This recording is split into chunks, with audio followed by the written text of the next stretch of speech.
Hello everyone. आज हम जानेंगे ग्रामर। आज ग्रामर का लेक्चर नंबर 2 है। पिछले प्रीवियस वीडियो में मैंने बता दिया था आपको लैंग्वेज क्या होता है, नेशनल लैंग्वेज क्या होता है और इंटरनेशनल लैंग्वेज क्या होता है और इंग्लिश क्या है, कि इंग्लिश जो हम पढ़ते हैं वो आखिर है क्या। आज की वीडियो में हम ग्रामर के बारे में पढ़ेंगे। ग्रामर के बारे में पढ़ेंगे, उसके बाद पार्ट्स ऑफ स्पीच के बारे में पढ़ेंगे। पार्ट्स ऑफ स्पीच कितने भाग में होते हैं उसके बारे में पढ़ेंगे और सभी सारे को हम डिटेल्स में पढ़ेंगे। तो आज लेक्चर नंबर 2 में हम ग्रामर्स के बारे में पढ़ते हैं। ग्रामर्स को हिंदी में हम व्याकरण बोलते हैं। आखिर व्याकरण है क्या, मतलब ये इंग्लिश ग्रामर है और ये हिंदी व्याकरण है। ग्रामर इंग्लिश में भी है और उसी को हम हिंदी में भी पढ़ते हैं, यानी व्याकरण, हिंदी व्याकरण बोलते हैं। तो सबसे पहले हम जानते हैं कि ये ग्रामर है क्या। तो ग्रामर को हम 3-4 डेफिनेशन में सॉल्व किए हैं, मतलब ये 3-4 डेफिनेशन दिए हैं ग्रामर का। अब देखिए, मतलब धीरे धीरे मैं आपको तीनों डेफिनेशन बताता हूं कि आखिर ये ग्रामर है क्या। पहला डेफिनेशन में क्या बोलता है, that part of the study of language, मतलब लैंग्वेज को इस तरह से मतलब पढ़ते हैं जिसमें ये डील्स किया जाता है, ये which deals with the forms and structure of word, मतलब वर्ड्स को हम किस तरह से स्ट्रक्चर करते हैं, उसको कैसे फॉर्म्स करते हैं, इसी को हम ग्रामर बोलते हैं। जैसे मान लीजिए कोई वर्ड्स है, उसको जैसे राम है, इज है,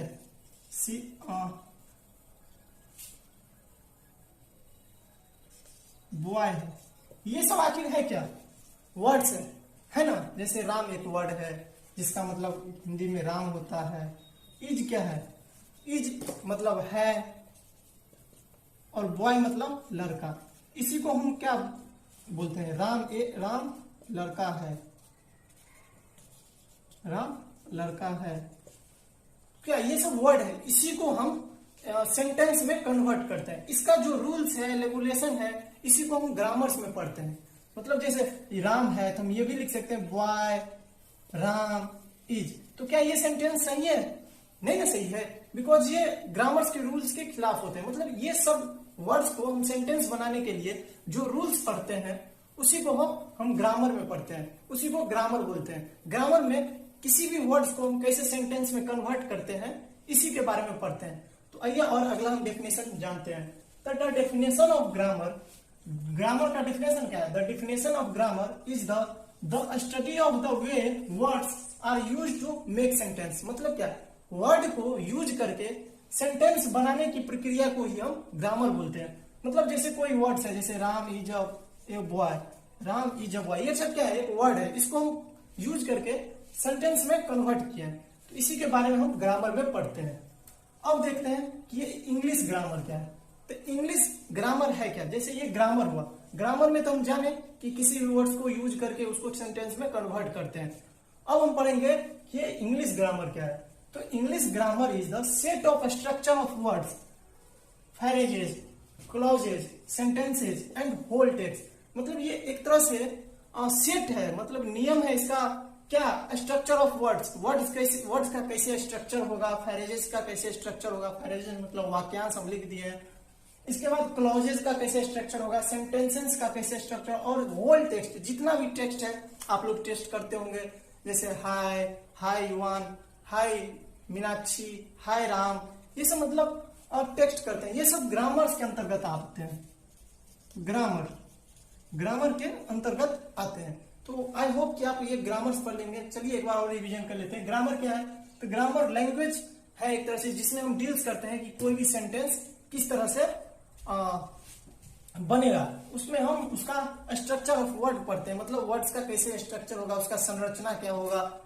स्ट्रक्चर मतलब होता है संरचना मतलब किसी भी वर्ड्स का कैसी संरचना होगा। उसके बाद उसका सेंटेंसेस कैसे बनेगा, कैसे हम सेंटेंस बनाएंगे वर्ड को यूज करके, इसी सब को हम ग्रामर बोलते हैं। आई होप ये ग्रामर का डेफिनेशन आप लोग को समझ में आ गया होगा। आगे की वीडियो में पढ़ेंगे पार्ट्स ऑफ स्पीच, मतलब पार्ट्स ऑफ स्पीच है क्या, पार्ट्स ऑफ स्पीच के कितने टाइप्स हैं, और वहीं से स्टार्ट करेंगे हम पार्ट्स ऑफ स्पीच से, बेसिक से स्टार्ट करेंगे parts of speech. Parts of speech next उतारिए इसको, यदि आप उसको उतारना चाहते हैं तो उतार सकते हैं। इसके बाद हम पार्ट्स ऑफ स्पीच के बारे में जानते हैं।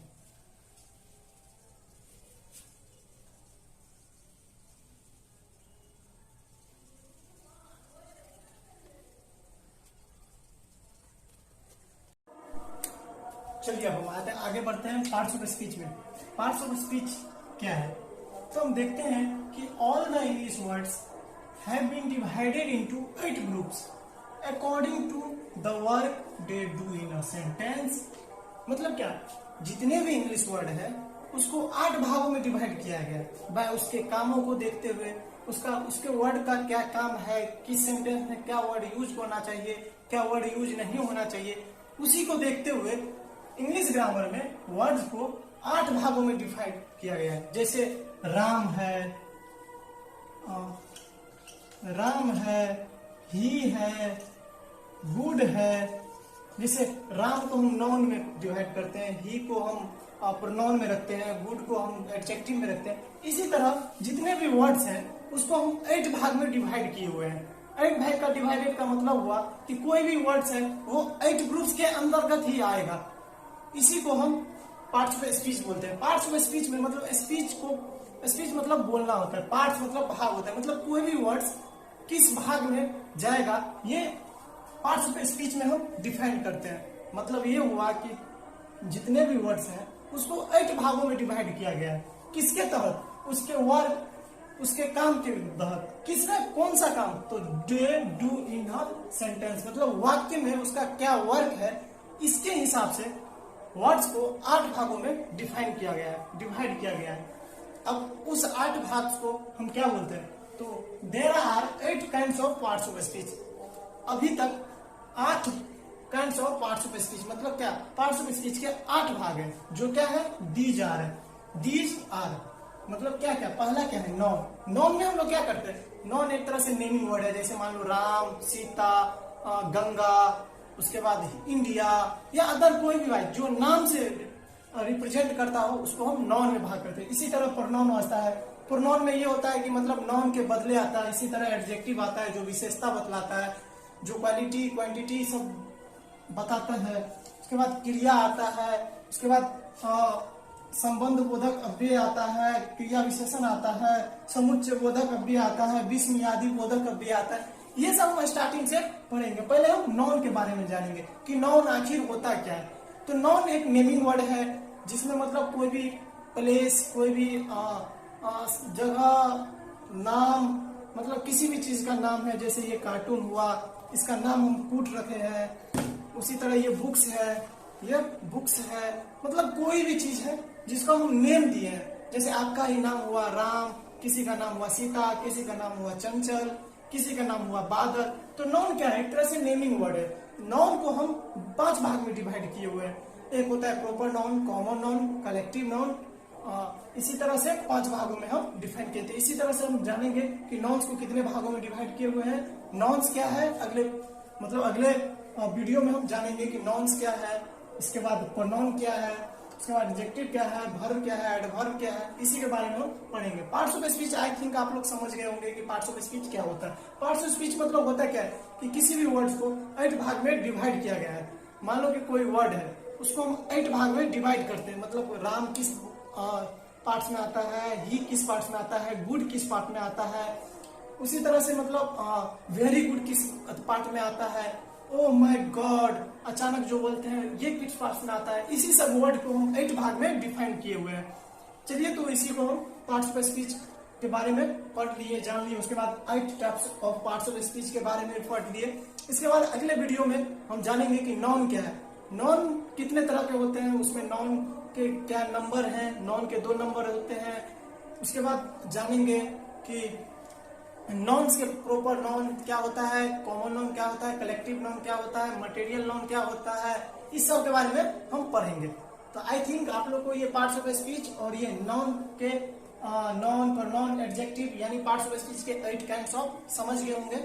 चलिए आप लोग उतारना चाहते हैं जिसको उतार लीजिए, नोटबुक बनाते रहिए। Thank you.